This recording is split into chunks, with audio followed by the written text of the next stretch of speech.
Today, we're going to look at the replacement of a scroll compressor on an outdoor residential air conditioning unit.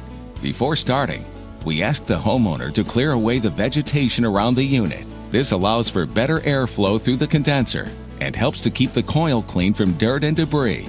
The net result is to lower the condensing pressure, as the unit does not need to work as hard to reject heat, and that can mean substantial energy savings for the owner. Once the power is shut off and checked with a voltmeter, the process of reclaiming the refrigerant charge from the system can proceed. It's mandatory to remove the refrigerant from both sides of the system. Remember to never mix different refrigerants together in the same reclaim tank. In this case, the technician is using a single-use type of reclaim cylinder to avoid this possibility. To determine how much refrigerant was removed from the system, weigh the empty reclaim tank, and then weigh it again once the reclamation is complete. The difference will be the net weight of refrigerant removed. Most scales have the function built in to make it easier.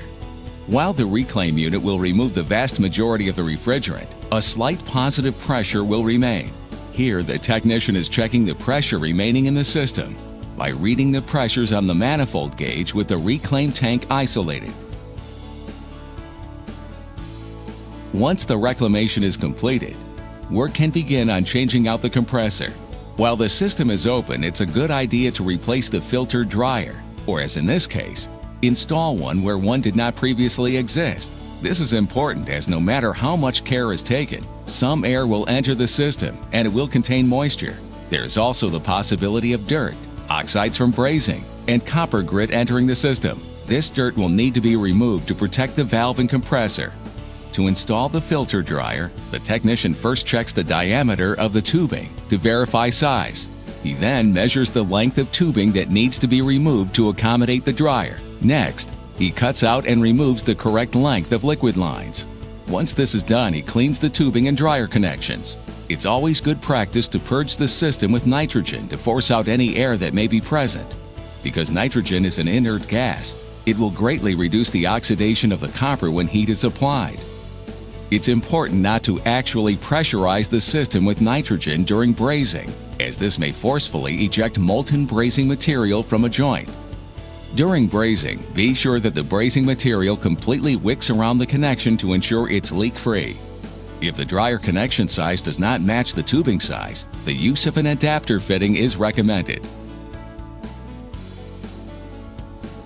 Once the dryer is installed, it's time to focus on the compressor. Inspect the terminal box and the unit's electrical box to look for burnt terminals, conductor damage, dirt, and debris. Once the conductors have been removed from the compressor, unsweat the discharge and suction connections. Here, the technician is gently tapping the discharge line to remove it from the compressor. Once the discharge and suction lines have been disconnected, the mounting bolts can be removed and the compressor pulled out of the unit. Do not use the compressor terminal box to lift the compressor. Once the old compressor has been removed, the new Danfoss compressor is mounted inside the unit. The suction and discharge lines can now be fitted. Some minor adjustment of the tubing position may be required, but it's minimal as you can see. The technician is fitting the suction line into the compressor. He cleans the connector and tubing to remove any contaminants, being careful to limit the amount of grit getting inside the connector. Once again, if not already done, a purge of the system with nitrogen will reduce the oxidation of the copper. Once in place, the suction line is brazed to the compressor, applying the torch to all sides of the tubing and joint to ensure even heat and solder flow.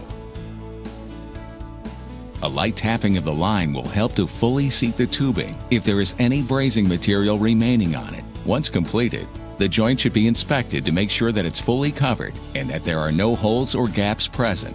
Once the suction line has been brazed in, the discharge line should be connected. Use the same procedures as were used for connecting the suction line. Now the system should be evacuated to remove any air and other non-condensable gases that may be present. The system can be pressurized with nitrogen prior to evacuation, and this will aid in drying the system. It will also ensure that moisture is removed.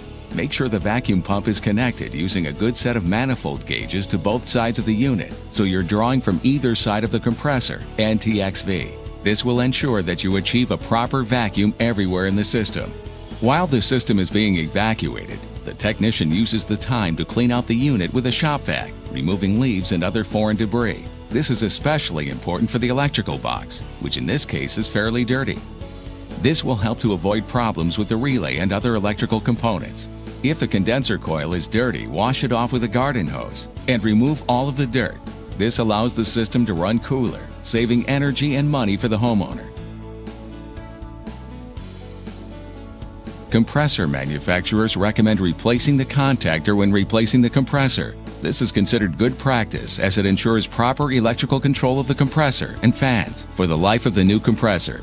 It's cheap insurance as there may be damage to the contactor that is not readily visible to the naked eye. Hidden damages can shorten the life of the replacement compressor.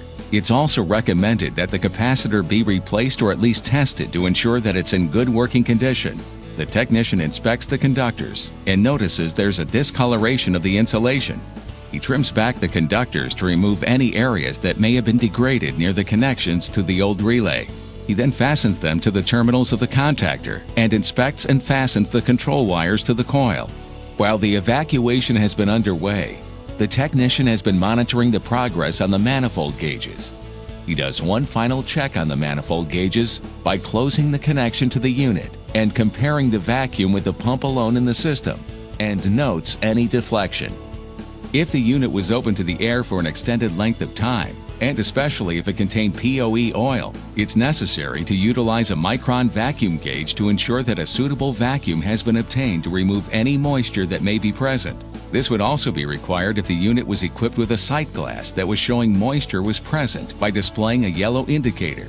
Before charging the unit, the technician attaches the conductors to the appropriate terminals on the compressor using the supplied template or the installation guide as reference. Once the evacuation is complete and the system is deemed leak-free due to the pressure test holding for a suitable period of time, the pump is removed from the system and the technician prepares to charge it. He sets up a new container of R22 on the weigh scale, makes sure the ammeter is clamped on, and does one last quick inspection of the system to make sure nothing has been missed.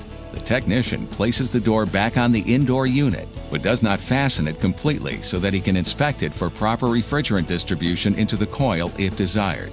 The technician next weighs in the refrigerant charge, checking subcooling to ensure that the proper amount of refrigerant is being added to the system, if a TXV is being utilized, or to measure the value of superheat present, if the unit is equipped with a fixed orifice metering device. For subcooling, he does this by measuring the temperature of the liquid line and comparing it with the saturation temperature derived from a pressure temperature chart. For superheat, he measures the suction line temperature and compares it to the saturation temperature. If possible, always refer to the unit manufacturer's recommendation for subcooling or superheat values based on the measured indoor and outdoor conditions. Once charging is complete, the technician may go back to the indoor unit to inspect the distributor and coil. He's looking for any signs that the distributor tubing may be frosted due to poor refrigerant flow caused by oil logging or other blockages. Once this check is complete,